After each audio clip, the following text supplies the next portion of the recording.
আসসালামু আলাইকুম বন্ধুরা, কেমন আছেন সবাই? আশা করছি সবাই ভালো আছেন। আজ আমি আপনাদের সঙ্গে শেয়ার করব আমাদের পিকনিকের রান্না। আজকে আমি এই ভিডিওতে 20 জনের জন্য রান্না করেছি।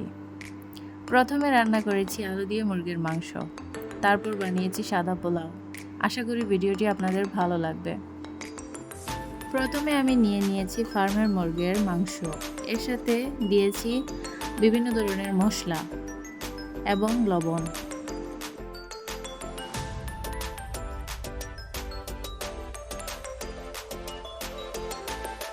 সব কিছু ম্যারিনেট করার জন্য মেখে নিচ্ছি ভালো করে।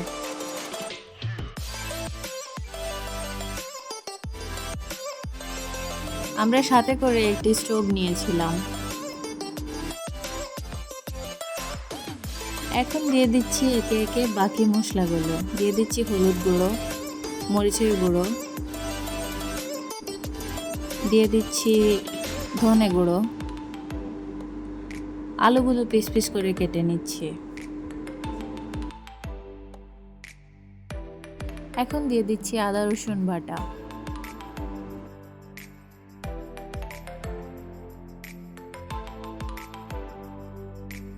যদিও এখানে 20 জনের রান্না, তাই সব কিছু একটু বেশি বেশি দিতে হচ্ছে।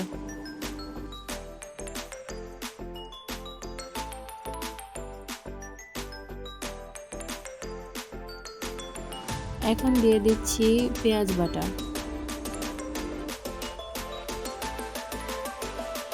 মাংসগুলো ভালোভাবে ম্যারিনেট করার জন্য অল্প পরিমাণ তেল দিয়ে দিচ্ছি।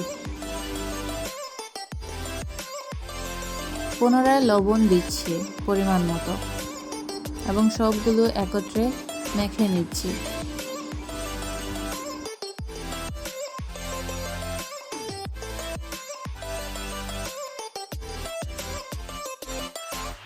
মাংস ভালোভাবে কষার জন্য অল্প পরিমাণ লেবুর রস দিয়ে দিলাম এবং মুরগির মশলা দিয়ে দিলাম।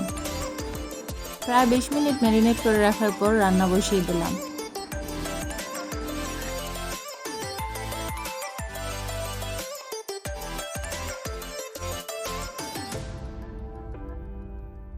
ধীরে ধীরে মাংসগুলো কষে নিচ্ছি যাতে মশলার স্বাদ ভালোভাবে সবকিছুতে মিশে যায়। তারপর দিয়ে দিলাম আলু এবং পানি দিয়ে রান্না হতে দিলাম।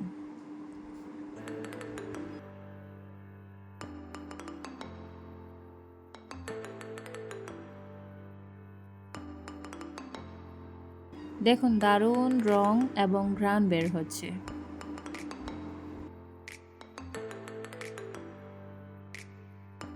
আমরা সিলেটের একটি ঐতিহ্যবাহী পার্কে গিয়েছিলাম, সেটার নাম হচ্ছে জাকারিয়া সিটি।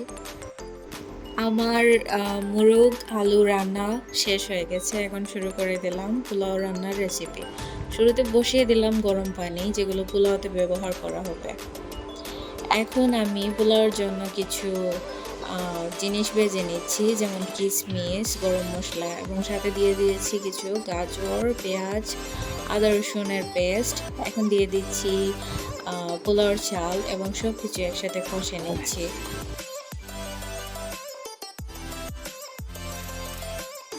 আমার চাল ভাজা হয়ে গেছে, এখন পরিমাণ মতো পানি দিয়ে দিচ্ছি।